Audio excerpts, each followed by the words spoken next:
1 தீமோத்தேயு 2ஆம் அதிகாரம் 1 வசனத்திலிருந்து 4 வசனம் வரைக்கும் சொல்லப்பட்டிருக்கிறது.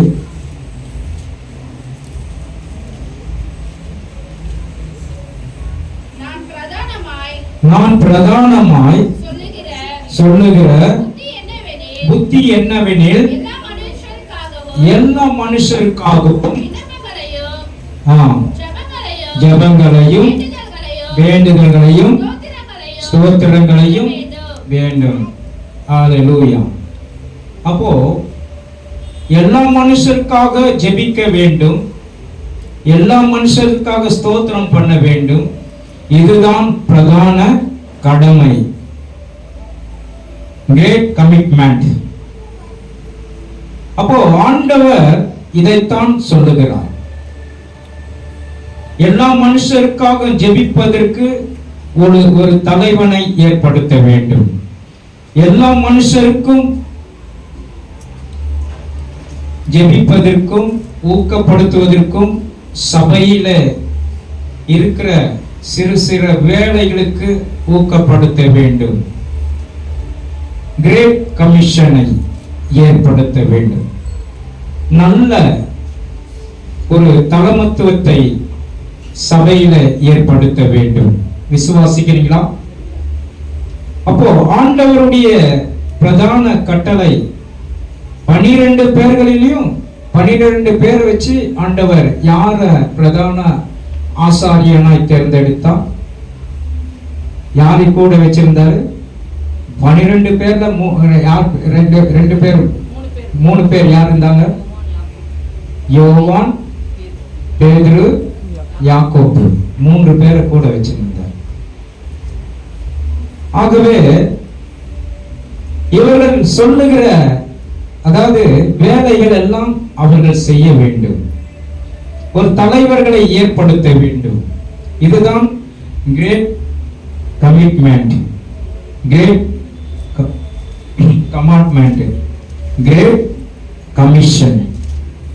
ஆகவே கர்த்தருடைய பிள்ளைகள் அதே போல லூக்கா 10:27 வாசிங்க.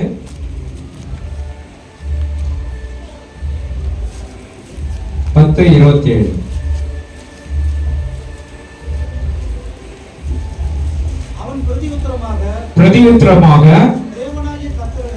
தேவனாகிய கர்த்தரிடத்தில் முழு இருதயத்தோடும் முழு ஆத்துமாவோடும் முழு பலத்தோடும்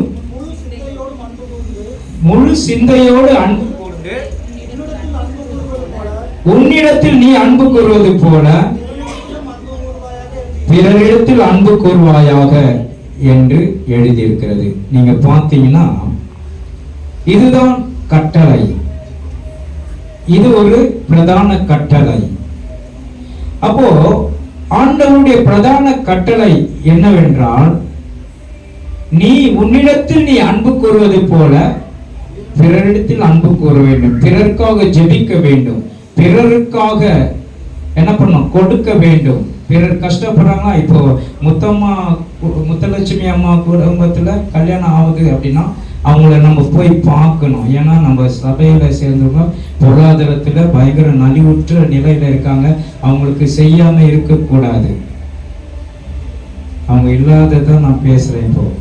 அவங்க ஏன்னா அவங்க கஷ்டப்படுறவங்க, அவங்க படிப்பு மிகவும் குறைச்சலா, படிப்பே இல்லை, அவங்க பேசுறது தெரியாது, பேச தெரியாது. அவங்களுக்கு நம்ம கொஞ்சம் சப்போர்ட் பண்ணணும் சபையில். அப்போ சப்போர்ட் பண்ணும்போது அவர்களுடைய உள்ளம் எவ்வளவு மகிழ்ந்திருக்கும், எவ்வளவு சந்தோஷமா இருக்கும். அவங்களுக்கு உங்களெல்லாம் எப்படி அழைக்கணும்னு தெரியல. பாஸ்டர் என்கிட்ட எப்படி கொண்டு வந்து கொடுத்தாங்க தெரியுமா? அதுவும் நான் இல்லை, இது பாஸ்டருக்கு குத்துருங்க, ஒன்று சபைக்கு குத்துருங்க, எல்லாரையும் கூப்பிடுங்க அப்படின்னு சொல்லி கொடுத்தாங்க. கொடுக்கும்போது நான் இல்லை, நான் இதுக்கு ஏன்னா எங்கே போயிருந்தேன், மதுரைக்கு போயிருந்தேன். அதனால் அவங்களுக்கு எதுவுமே சொல்ல தெரியல.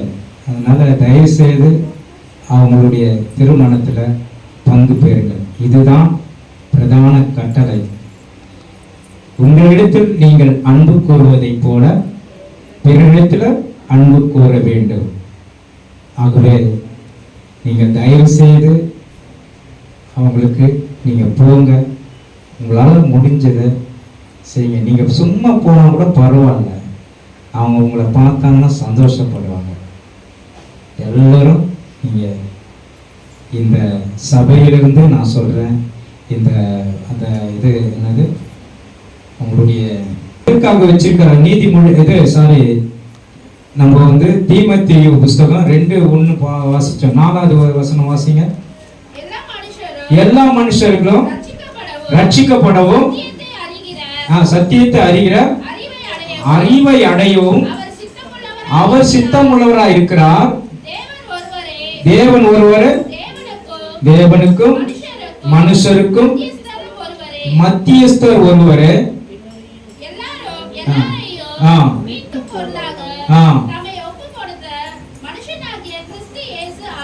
அவரே பாருங்க, எல்லாத்துக்கும் ஒப்பு கொடுத்திருக்கிறார். அந்த கிறிஸ்து இயேசு ஒருவரே எல்லாத்துக்கும் ஒப்பு கொடுத்திருக்கிறார். ஆகவே நீங்க எல்லாரும் நம்முடைய சபையில எல்லாரும் ஒரே ஒரு தகப்பனுடைய பிள்ளைகள், ஒரு சபையார் எல்லாரும் சகோதர சகோதரிகள் தான். விசுவாசிக்கிறீங்களா? நாம் எல்லாரும் வேறு மனுஷர்கள் இல்ல. இந்த இடத்துல ஆண்டவர் என்னை ஆண்டவர் இந்த இடத்துல உங்களுக்கு ஊழியம் செய்யும்படியாக ஒரு பணிவிடைக்காரனாய் என்னை அழைத்து அனுப்பி வைத்திருக்கிறார். அதற்கு நான் உண்மையான பாத்திரமாய் இருப்பதற்காகத்தான் என்னை உங்களுடைய அன்பில கட்டப்பட்டு இருக்கிறீர்கள் நீங்கள். ஆகவே இந்த இடத்துல கர்த்தர் என்னை கொண்டு அதிசயம் செய்ய வேண்டும், அற்புதம் நடக்க வேண்டும் என்பதை ஆண்டவர் வலியுறுத்தி இருக்கிறார். விசுவாசிக்கிறீங்களா? அப்போ ஆண்டவருடைய பிரதான கட்டளையை நான் கை கொண்டு யாருக்கெல்லாம் நான் ஜெபிக்க வேண்டும், யாருக்கெல்லாம் அவங்களுக்காக யாருக்கெல்லாம் நாம் ஜெபிக்கணும், யாருக்கெல்லாம் ஸ்தோத்திரம் பண்ணணும், யாருக்கெல்லாம் ஆண்டவர் பற்றி சொல்லணும் என்பதை ஆண்டவர் வலியுறுத்தி கொண்டிருக்கிறார். ஆகவே இதுதான் பிரதான கட்டளையா இருக்கிறது. ஆகவே இதற்காக நாம் ஜெபிக்க வேண்டும்.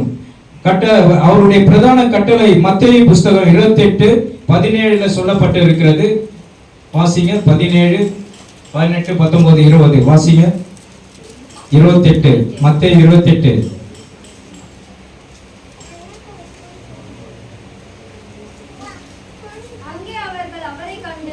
அங்கே அவர்கள் அவரை கண்டு பணிந்து கொண்டார்கள்.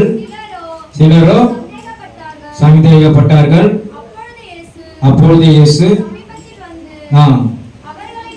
அவர்களை நோக்கி, வானத்திலும் பூமியிலும் சகல அதிகாரம் கொடுக்கப்பட்டிருக்கிறது.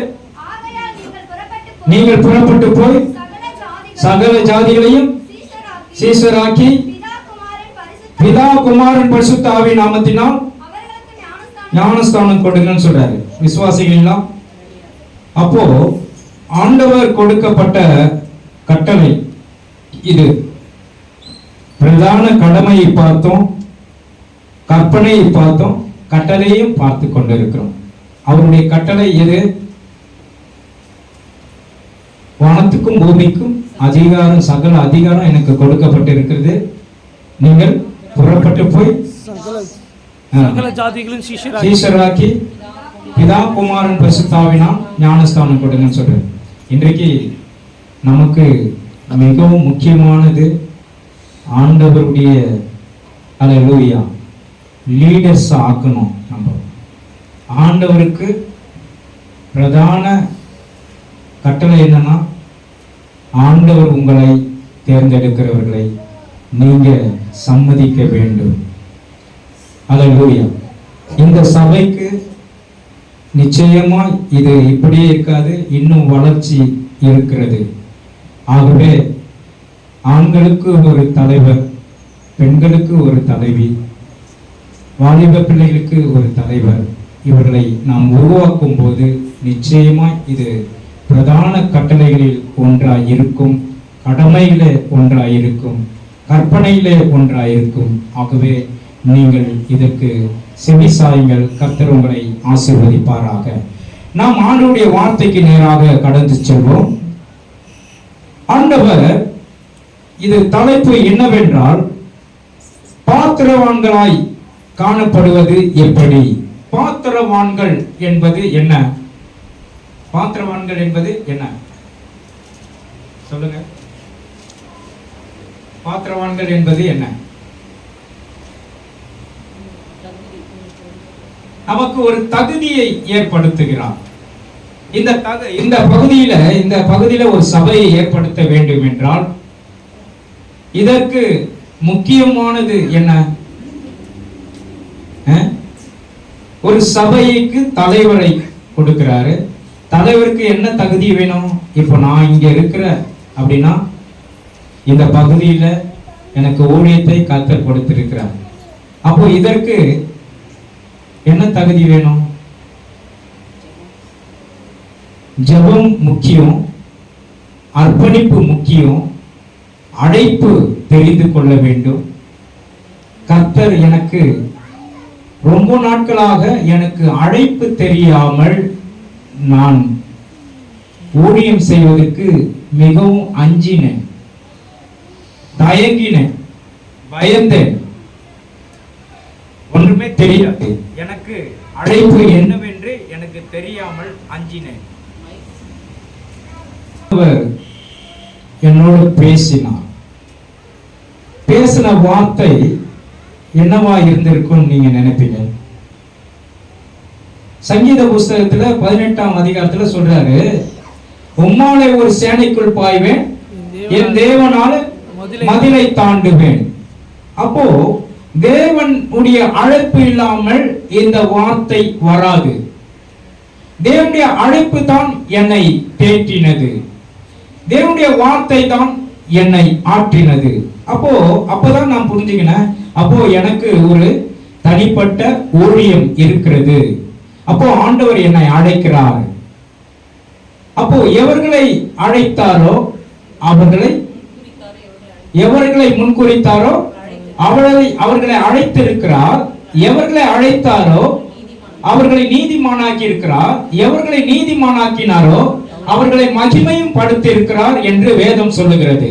இன்றைக்கு தேவ ஜனமே, இன்றைக்கு நம்மை பாத்திரவானாய் மாற்றுவதற்கு என்ன தகுதி வேணும் என்றால் ஜெபம் மிகவும் அவசியம். எத்தனை பேர் விசுவாசிக்கிறீங்களா? அல்லேலூயா. வாசிப்போம். லூக்கா எழுதின புஸ்தகம் லூக்கா எழுதின சுவிசேஷ புஸ்தகம் 21:36 வாசிப்போம். லூக்கா 21:36. ஆகையால் இனி சம்பவிக்க போகிற இவைகள் எல்லாம் நீ தப்பி மனுஷகுமாரனுக்கு முன்பாக நிற்க பாத்திரவான்களாக எண்ணப்படுவதற்கு எப்பொழுதும் ஜெபம் பண்ணி விழித்திருங்கள் என்றார். அப்போ பாருங்க, மனுஷகுமாரனுக்கு முன்பாக நிற்கக்கூடிய பாத்திரவானாய் நாம் நிற்க வேண்டும் என்றால் ஜெபத்துல விழித்திருக்க வேண்டும். எத்தனை பேர் விசுவாசிக்கிறீங்க? ஜெபம் மிகவும் முக்கியம். அப்போ ஜெபிக்கிறவர்கள் அவர்கள் பாத்திரவான்களாய் இருப்பார்கள். பாத்திரவான்கள் என்றால் என்ன? தகுதி உள்ளவர்கள் தான் பாத்திரவான்கள். விசுவாசிக்கிறீங்களா? மீன் குஞ்சிக்கு நீந்த கற்றுக் கொடுக்கணுமா? சொல்லுங்க. சபையார் யாரும் எனக்கு ஜெபம் வராதுன்னு சொல்லக்கூடாது. ஒருவேளை உங்களை பக்கத்துல, அதாவது ரட்சிக்கப்படாதவர்கள், ஐயா எனக்கு கொஞ்சம் ஜெபிச்சு போடுங்க, நீங்க சபைக்கு தானே போறீங்க, எனக்கா கொஞ்சம் ஜெபிங்கன்னு சொன்னா நீங்க தலை மேல கை வச்சு ஜெபிக்கலாம், ஒன்றும் பிரச்சனை இல்லை. இல்லாட்டி கையை வைக்காத கூட ஜெபிக்கலாம்.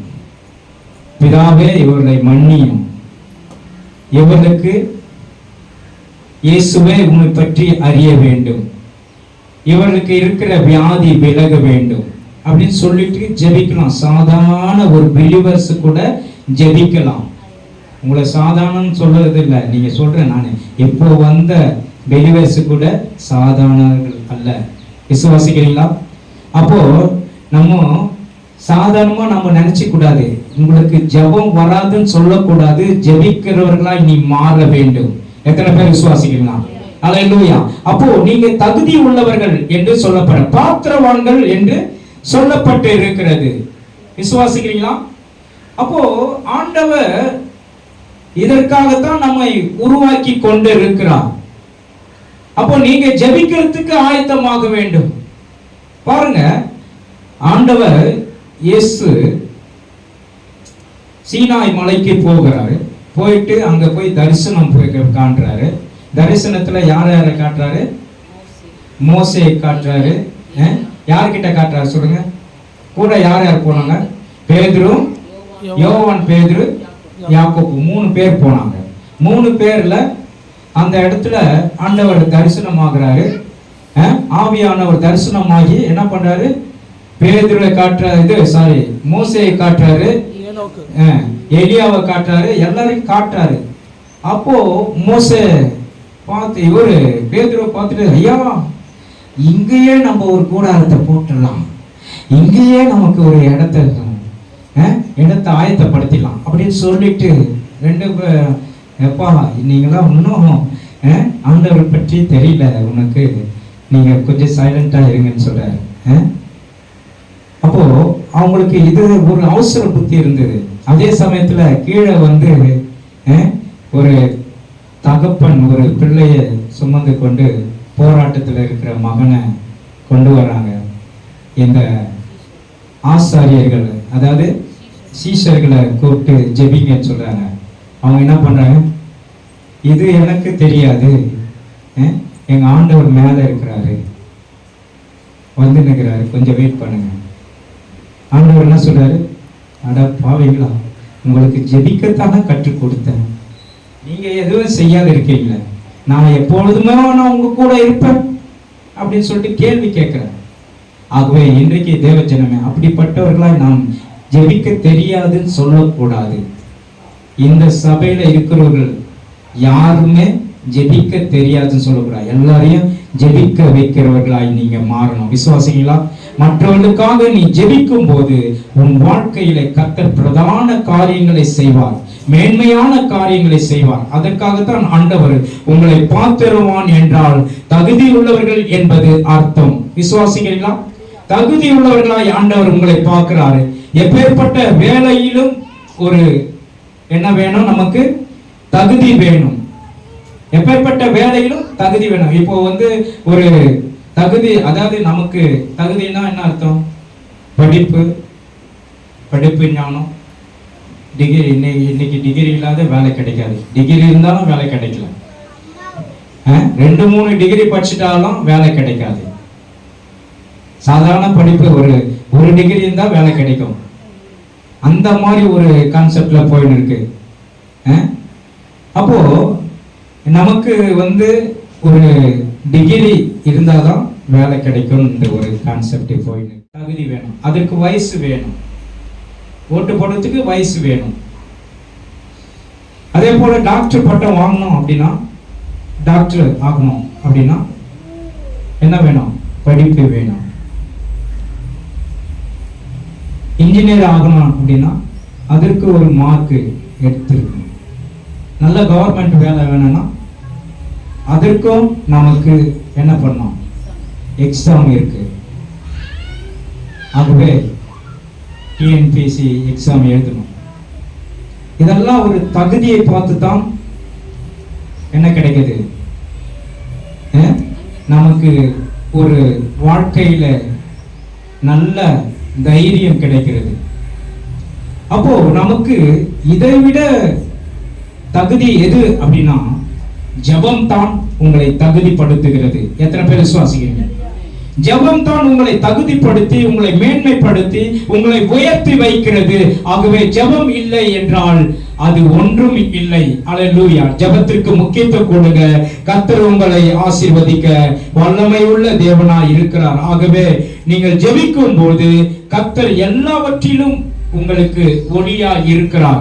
வாசிப்போம் பிலிப்பியர் புஸ்தகம் 3:20. வாசிப்போம் பிலிப்பியர் புஸ்தகம் 3:20.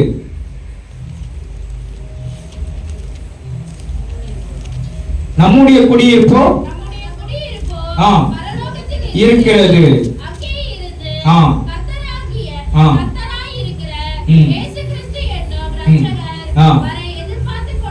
எதிர்பார்த்து கொண்டிருக்கிறோம். இதற்கு நம்ம அல்லேலூயா, நம்முடைய குடியிருப்பு எங்க இருக்கிறது? பரலோகத்தில் இருக்கிறது. ஆண்டவர் இந்த ஒளிமயமான தேசம் உங்களுக்கு மனக்கண்களை கொடுத்திருக்கிறார். அப்ப நீங்க ஜெபிக்கும் போது ஒளிமயமான தேசத்தை பார்க்கலாம். இந்த தேசத்துக்குள் நமக்கு பிரியப்படுகிறதை காட்டிலும் நம்முடைய குடியிருப்போ பரலோகத்தில் இருக்கிறது என்று பிரதான நோக்கம் உங்களுக்குள்ளே இருக்க வேண்டும். பிரதான சித்தம் இருக்க வேண்டும். இதுதான் கிரேட். இதுதான் உங்களுக்கு எல்லாவற்றிற்கும் வழி. ஆகவே ஆண்டவருடைய பிள்ளைகள், நீங்கள் ஆண்டவரை நோக்கி ஜெபிக்கும் பொழுது இந்த உலக ஆசைகளை நாம் வெறுத்து கர்த்தருக்குரிய காரியங்களுக்கு நாம் மேன்மைப்படுவோம். கர்த்தர் உங்களை ஆசீர்வதிப்பாராக. அதுதான் சொல்லப்பட்டிருக்கிறது. கொலோசியர் புஸ்தகம் 3:1 வாசிப்போம்.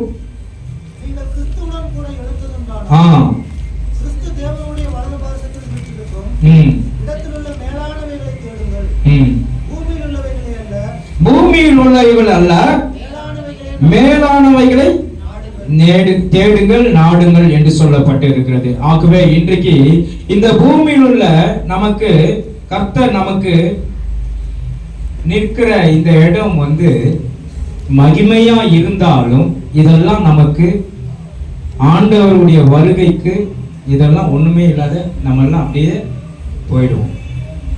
ஆகவே இன்றைக்கு தேவனுடைய பாத்திரவானா இருக்க வேண்டும் என்றால் நீங்க நிரம்பி வழியக்கூடிய பாத்திரமாய், நல்ல அபிஷேகம் பெற்ற பாத்திரமாய், மகிமையின் பாத்திரமாய், சபைக்கு தன்னை அர்ப்பணிக்கிற பாத்திரமாய், கீழ்ப்படுகிற பாத்திரமாய், வேலை செய்கிற பாத்திரமாய், நல்ல பணிவிடை செய்கிற பாத்திரமாய் வாழ வேண்டும். விசுவாசிக்கிறீங்களா?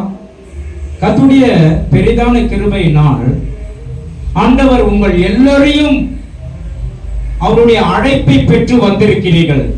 அதுதான் சொன்ன ஏற்கனவே, எவர்களை முன்குறித்தாரோ அவர்களை அழைத்திருக்கிறார், எவர்களை அழைத்தாரோ அவர்களை நீதிமான் ஆக்கி இருக்கிறார், எவர்களை நீதிமான் ஆக்கினாரோ அவர்களை மகிமையும் படுத்தியிருக்கிறார். விசுவாசிக்கிறீங்களா?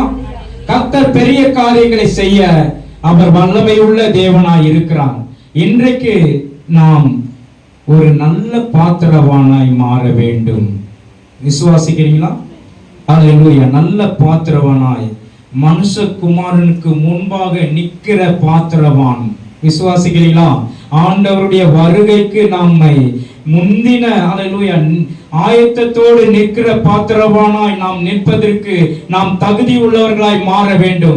எதையோ உலகத்துக்குரிய காரியங்களுக்கு கவலைப்பட்டு கொண்டு, உலகத்துக்குரிய உறவுக்கு கவலைப்பட்டு கொண்டு இராமல் தேவனுடைய காரியங்களுக்கு நீ கவலைப்படும் போது கர்த்தர் உன்னை கொண்டு பெரிய திட்டங்கள் வச்சிருக்கிறார் என்பதை நீ உணராமல் இருக்கக்கூடாது. கர்த்தர் உன்னை கொண்டு பெரிய பாத்திரவானாய் மாற்றுவதற்கு தன்னை அர்ப்பணித்துக் கொள்ளுங்கள். கர்த்தர் உங்களை கொண்டு பெரிய காரியங்களை செய்வார். விசுவாசிக்கிறீங்களா? ஆமென் சொல்லுங்களேன்.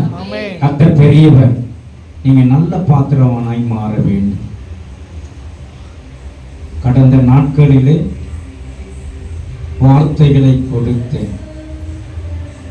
என்னென்ன வார்த்தை பார்த்தீங்க? விசுவாசிக்கிறதால் உண்டான அடையாளங்கள். அந்த அடையாளங்கள் யாது என்று கேட்டேன். அல்லேலூயா. அப்பொழுது நீங்க எதிர்த்து நிற்க வேண்டும் சொன்னேன். பிசாசுக்கு எதிர்த்து நில்லுங்கள் சொன்னேன். இரண்டாவது பலவானை முந்தி கட்டுங்கள் சொன்னேன். மூன்றாவது சாத்தானை துரத்துங்கள் என்று சொன்னேன். சாத்தானை கடிந்து கொள்ளுங்கள் என்று சொன்னேன். அப்போ இதெல்லாம் நமக்கு எண்ணத்துல வேதனை கொண்டு வந்து நிறுத்தும். அதுக்காகத்தான் பலவானை முந்தி கட்டாவிட்டால் அவனுடைய உடைமைகளை கொள்ளையிட முடியாது என்று சொல்லப்பட்டு இருக்கிறது. அப்போ ஆண்டவர் நமக்கு கொடுக்கப்பட்ட பிரதான கட்டளை, அதாவது பிரதான நோக்கம் என்னவென்றால், நீங்க விசுவாசிக்கிறவர்களால் உண்டான அடையாளங்களை ஆண்டவர் காண்பித்திருக்கிறார். ஏதோ நானும் சபைக்கு போறேன், நானும் சபையில வந்து திருவிருந்து எடுத்துக்கிறேன் அப்படின்னு சொல்றதை காட்டிலும் விசுவாசிக்கிறவர்களால் உண்டான அடையாளங்களை நீங்கள் கண்டுபிடிக்க வேண்டும். நான் நிறைய நேரத்தில் பைபிள் காலேஜ் முடிச்சுட்டு எங்கள் பாஸ்டரோட நான் வந்து அசிஸ்டண்ட்டாக இருந்தேன். 2 வருஷம் அசிஸ்டண்ட் இருந்தேன். அப்போ அசிஸ்டண்ட் பாஸ்டராக இருக்கும்போது நான் நினைச்சேன், எங்கள் பாஸ்டரோட அப்படியே ஒப்பேத்திக்கலாம் அப்படியே அவர்கிட்டே சொல்லிட்டேன், பாஸ்டர் நீங்கள் இங்கே என்ன வெளியே அமைச்சா இங்கேயே இருக்கிறேன் பாஸ்டர் அப்படின்னு நினைச்சேன். ஆனால் இல்லை பிரதர், உங்களுக்கு தனி அழைப்பு இருக்கு அப்படின்னு சொன்னார். தனி அழைப்பு இருக்கா பாஸ்டர், நீங்கள் வேற என்ன அமைச்சிட போறீங்க அப்படின்னு சொல்லிட்டு விளையாட்டுக்கு ஒரு இதுவாக கேஷுவலாக சொன்னேன். நீங்கள் அப்படிலாம் என்ன அமைச்சிடாங்க. பிரதர் மறுநாள் காலையில் என்னை கூப்பிட்டு, பிரதர் நீங்கள் ஒரு இடத்துக்கு போயிட்டு வரலாம் வாங்கன்னு சொல்லிட்டு என்னை கூட்டின்னு போகிறாங்க. அது எங்கன்னா இந்த சைடு தான் உள்ளே வரேன். கூட்டின்னு போய் கெருக்கம்பாக்கத்தில் பாஸ்டர் இன்சார்ஜ் எடுத்துருக்கிறேன். இங்கே ஒரு இந்திரா நகரில் காண்பிக்கிறேன். ஒரு கொட்டா மாதிரி இருக்குது. இந்த இடத்துல சும்மா நீங்கள் சில்ட்ரன்ஸ் மினிஸ்ட்ரி பண்ணால் போதும் அப்படின்னு சொல்லிட்டு என்னை ஆசை காட்டி நயங்காட்டி கொண்டு வந்து நிறுத்தினார். அந்த நயங்காட்டி கொண்டு வந்து நிறுத்தின இடத்துல முதல் அங்கத்தினர் யாரு அப்படின்னா ஜெயமலம்மா தான். எனக்கு ரொம்ப பயம், எனக்கு கொஞ்சம் கூட ஒரு இன்ட்ரெஸ்டே இல்லை. எனக்கு தனியா ஊழியம் பண்ணுன்ற ஒரு டார்கெட்டு எனக்கு இல்லை. ஆண்டவர் சொன்னாரு, எவர்களை முன்குறித்தனோ அவர்களை அழைத்தும் இருக்கிறேன், எவர்களை அழைத்தனோ அவர்களை நீதிமானம் ஆக்கியிருக்கிறேன், எவர்களை நீதிமானம் ஆக்கினோ அவர்களை மகிமைப்படுத்தியிருக்கிறேன். கர்த்தர் மகிமையான காரியங்களை எனக்கு அநேக நாட்களிலே காண்பித்தார். காண்பிக்கும் பொழுதுதான் ஆண்டவர்கிட்ட என்னை அர்ப்பணித்தேன், ஒப்பு கொடுத்தேன். அதற்கப்புறம் என் வாழ்க்கை மாறினது. கர்த்தர் ஒரு சில நாட்களில நாம் ஆண்டவருக்கு தன்னை அர்ப்பணிக்காத பட்சத்துல நம் வாழ்க்கை மிகவும் துயரமாய் இருந்து கொண்டே தான் இருக்கும். ஆனால் நீங்கள் அர்ப்பணித்து பாருங்க, உங்க வாழ்க்கை பிரகாசம் அடையும். எத்தனை பேர் விசுவாசிக்கிறீங்க? உங்களுடைய வாழ்க்கை மேன்மை அடையும். உங்களுடைய வாழ்க்கையில கர்த்தர் துணையா இருப்பார். எல்லாவற்றிற்கும் கர்த்தர் துணையா இருக்கிறார் என்பதை நீ உணர்ந்தாய் ஆகில் உன் வாழ்க்கையில கர்த்தர் பெரிய மாற்றத்தை கொடுப்பார். நீ உன்னுடைய தோல்வி எல்லாம் ஜெயமாய் மாறும். எல்லா கஷ்டங்கள் சூழ்நிலைகள் எல்லாம் மாறும். எல்லா ஜெயத்தை ஆண்டவர் கொடுத்து உன்னை உயர்த்துவார். எத்தனை பேர் விசுவாசிக்கிறீங்க? ஆமென் சொல்லுங்களேன். கர்த்தர் பெரிய காரியங்களை செய்வார். நீ பயப்படக்கூடாது. ஆண்டவர் அதுதான் உலர்ந்த எலும்புகளை எசேக்கியேலுக்கு காண்பிக்கிறார். எசேக்கியேல் தீர்க்கதரிசிக்கு காண்பிக்கிறார். முதல் எப்படி இது பண்றாரு? எசேக்கியேல் மேல ஆவியானவர் தலை மேல கையை வச்சாரு. தலை மேல கை வச்சோன்னா எடுன்னு சொல்லல, அப்படியே ஆவியில நிறைஞ்சாரு. நிறைஞ்ச பிறகு என்ன பண்ணாரு? ஒரு எலும்புகள் நிறைந்த பள்ளத்தாக்குல காட்டாரு. எலும்பு நிறைந்த பள்ளத்தாக்கை காண்பிக்கும் பொழுது அந்த இடத்துல எப்பா எசேக்கியேல் கிட்ட ஆண்டவர் கேள்வி கேட்கிறார். எப்பா இதெல்லாம் உயிர் அடையுமா? இதெல்லாம் ரட்சிக்கப்படுமா? இதெல்லாம் மனம் திரும்புமா? இதெல்லாம் வாழ்க்கைக்கு ஒத்து வருமா? இதெல்லாம் நீ சொல்லு அப்படி சொல்ற. ஆண்டவரே நீர் அறிவீர், நீங்க அறிவீங்கப்பா. உடனே அவர் என்ன சொல்றாரு? இதற்கெல்லாம் தீர்க்க தரிசனம் சொல்லு. வாசிங்க அந்த புஸ்தகம்.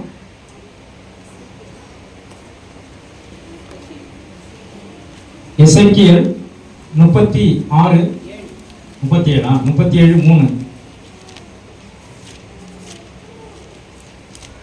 என்னை நோக்கி, மனுபுத்திரனே,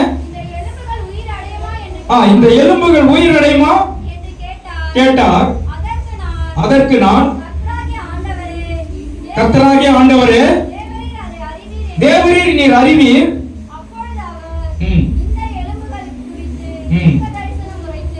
இந்த எலும்புகளை குறித்து தீர்க்க தரிசனம் உரைத்து அவைகளை பார்த்து சொல்ல வேண்டியது என்னவென்றால், உலர்ந்த எலும்புகளே, கர்த்தருடைய வார்த்தையை கேளுங்கள். எலும்புகளை நோக்கி, ஆவியை பிரவேசிக்க பண்ணுகிறேன், அப்பொழுது நீங்க உயிர் அடைவீர்கள். நான் உங்களுக்குள்ளே நரம்புகளை சேர்த்து உங்கள் மேல் மாம்சத்தை உண்டாக்கி தோலினால் மூடி உங்களில் ஆவியை கட்டளையிடுவேன்.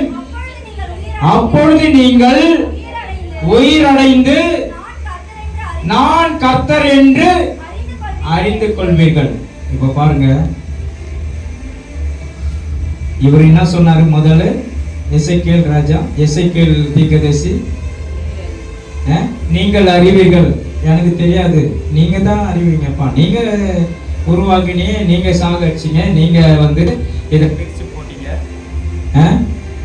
அது எல்லா எலும்புகளும் என்னாச்சு? பிரிஞ்சு பிரிஞ்சு கிடக்குது. பிரிவினை வந்துடுச்சு, அந்த இதுக்கு பிரிஞ்சு கிடக்குது. இதெல்லாம் நமக்கு பார்த்தா என்ன தெரியும்? இதெல்லாம் உயிரடை, இதெல்லாம் நடக்கவே நடக்காது. இது எவ்வளவு காலம் பிரிஞ்சு இருக்குது, எவ்வளவு வாட்டி நாங்க ஜெபிச்சிட்டோம், நடக்கல. எவ்வளவு வாட்டி சொல்லிட்டோம், செய்யல. இதெல்லாம் நடக்காது, இதெல்லாம் நடக்கவே நடக்காதுன்னு சொல்லிட்டு நம்ம மாம்சத்துல பேசிடுறோம். ஆனால் ஆண்டவர் சொல்றாரு, தீர்க்கதரிசி கிட்ட ஆண்டவர் சொல்றாரு, இதற்கு தீர்க்க தரிசனம் உரை அப்படி சொல்றாரு. இன்றைக்கு நான் சொல்றேன், இந்த சபையில எல்லாம் நடக்கக்கூடியது உண்மையாய் நடக்கும். எத்தனை பேர் விசுவாசிக்கிறீங்க? எல்லாம் நடக்கக்கூடியது எல்லாம் நன்மைக்கு ஏதுவாய் நடக்கும். எத்தனை பேர் விசுவாசிக்கிறீங்க? ஆமென், ஹல்லேலூயா. நடக்காதது நடக்கும், அதுதான் தேவனுடைய வல்லமை. எத்தனை பேர் விசுவாசிக்கிறீங்க? அதுதான் தேவனுடைய வார்த்தை. வார்த்தையில் உண்டான நன்மைகளை நீங்கள் பெற்றுக் கொள்ளுங்கள். கர்த்தர் உங்களை கொண்டு நல்ல பாத்திரவானாய், தீர்க்கதரிசியான பாத்திரவானாய் மாற்றுவார். விசுவாசிக்கிறீங்களா? அப்ப ஆண்டவர் கொடுக்கிற வார்த்தைகளை நாம் கேட்க வேண்டும். ஆண்டவருடைய வார்த்தை வல்லமை உள்ளது. பாருங்க, அதுல ஆவியை பிரவேசித்து, அந்த எலும்புகளுக்கு ஆவியை பிரவேசித்த உடனே எல்லாம் சலன்னு எல்லாம் எங்க இருந்த எலும்போ, பிரிஞ்சு இருக்கிற எலும்பு எல்லாம் ஒன்று சேர்ந்து அதுக்கப்புறம் அதுக்குள்ள தசைகள் வருது, அதுக்குள்ள எலும்புகள் வளருது, நல்ல நரம்புகள் உள்ளே போகுது. நரம்புகள் உள்ளே போகும் பொழுது அதற்குள்ளே இரத்த நாளங்கள் உருவாகுது. இரத்த நாளங்கள் உருவாகி அவர்களுக்குள்ள உணர்வு உண்டாவது, ஆவி உண்டாவது, சேனையா எழும்புது, கர்த்தரை துதிக்கிறது. எத்தனை பேர் விசுவாசிக்கிறீங்க? இன்றைக்கு ஹல்லேலூயா, ஒண்ணுமே முடியாது என்று சொல்லுகிறீர்களோ, இன்றைக்கு முடியும். என்ன சொல்லுங்க? முடியும். கர்த்தரால கூடாத காரியம் ஒன்றுமே இல்லை. உன்னை நல்ல பாத்திரமாய் கர்த்தர் பயன்படுத்த விரும்புகிறார். மகளே, உன்னை நல்ல பாத்திரமாய் பயன்படுத்த விரும்புகிறார். ஆண்டவரால கூடாத காரியம் ஒன்றுமே இல்லை. கர்த்தர் உங்களை கொண்டு பெரிய காரியங்களை செய்வார். ஹல்லேலூயா. எத்தனை பேர் விசுவாசிக்கிறீங்க? அதற்காகத்தான், ஆகையால் இனி சம்பவிக்க போகிற இவைகளுக்கு எல்லாம் நீங்கள் தப்பி மனுஷகுமாரனுக்கு முன்பாக நிற்க பாத்திரவான்களாய் எண்ணப்படுவதற்கு எப்போதும் ஜெபம் பண்ணி கொண்டிருங்க. விழித்திருங்க, கர்த்தர் உங்களை ஆசீர்வதிப்பார். ஹல்லேலூயா. விழித்திருங்க, கர்த்தர் உங்களை ஆசீர்வதிப்பார். மனுஷகுமாரனுக்கு முன்பாக நீங்க ஜெபிக்கிற ஜெபத்தை ஆண்டவர் கேட்கிறார். ஆண்டவர் பார்த்து கொண்டிருக்கார். நீ எந்த அளவுக்கு எதில் நீ அதில் தான் விசுவாசிக்கிறீங்களா? ஹல்லேலூயா. எந்த அளவினால் அழைக்கப்படுகிறாயோ அந்த அளவில் தான் அழைக்கப்படுகிறது. ஆகவே ஆண்டவர் அப்போஸ்தலர் பவுல் கிட்ட சொல்றாரு. அப்போஸ்தலர் பவுல் சொல்றாரு, நடுகிறவனாலும் அல்ல, நீ பாய்ச்சுகிறவனும் அல்ல, விளைய செய்கிற தேவன். நீங்க அதுக்காக நடாம இருந்தா நடக்காது, அதுக்காக ஜெபிக்காதா இருந்தா நடக்காது. ஆகவே நல்லா ஜெபிக்கிறவர்களாய் மாறுங்க. கர்த்தர் உங்களுடைய ஜெபத்தை கேட்டுக்கொண்டிருக்கார். இந்த ஆலயத்துல ஜெபிக்கிற ஜெபம் பரலோகத்தின் தேவனை எட்டும், பரலோகத்தின் தேவனை எட்டும். ஆகவே நல்லா ஜெபிங்க, கர்த்தர் உங்களை ஆசீர்வதிப்பார். அல்லேலூயா. நாம் எல்லாரும் கண்களை மூடி நாம ஜெபிப்போம். இருங்க, சோர்ந்து போகாமல் ஜெபிங்க. சில சமயத்துல நமக்கு பிரிந்த எலும்புகளை போல இருக்கும். எலும்புகளை உருவாக்குகிற தேவன் அவர்தான், நரம்புகளை உருவாக்குகிற தேவன் அவர்தான். எல்லாவற்றிலும் ஆண்டவர் சமாதானத்தை தருவார். கர்த்தர் கூடவே இருப்பார். நீங்களே ஆச்சரியப்படுகிற அளவுக்கு கர்த்தர் இவர்களுக்கு பெரிய காரியங்களை செய்திருக்கிறார். இதுவே ஆண்டவர், இதனால் இவர்கள் மகிழ்ச்சியா இருக்கிறாங்கன்னு சொல்லுவாங்க. அந்த அளவுக்கு மன மகிழ்ச்சியை தருவார். உங்களுக்கு இருக்கிற பலவீனங்கள், சோர்வுகள், பயங்கள் எல்லாம் நீக்கி போவதாக கர்த்தர் பெரிய காரியங்களை செய்வாராக. அன்பின் பரலோக பிதாவே, இந்த நாளுக்காக ஜெபிக்கிறோம். உடைய நாமம் மகிமைப்படுவதாக.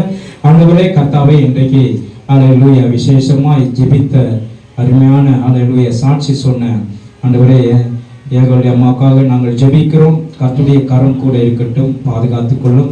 இவர்களுக்கும் நீர் வல்லமைக்கு தந்திருக்கிறதுக்காக ஸ்தோத்திரம்.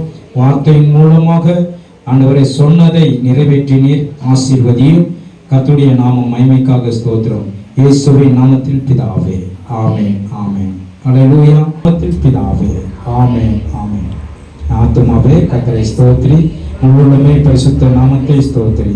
என் ஆத்துமாவே கர்த்தரை ஸ்தோத்திரி, அவர் செய்த சகல உபகாரங்களையும் மறவாதே. நம் ஆண்டவராகிய இயேசு கிறிஸ்துவின் கிருபையும் பிதாவாகிய தேவனுடைய அன்பும் பரிசுத்த ஆவியானவருடைய அன்பினை ஐக்கியமும் சமாதான சுகமும் எப்பொழுதும் நம்மோடு அவர் வருகையில் வரைக்கும் கூடவே இருப்பதாக. ஆமென் சொல்லுவோம். அல்லேலூயா, அல்லேலூயா, அல்லேலூயா. கர்த்தர் உங்களை ஆசீர்வதிப்பார்.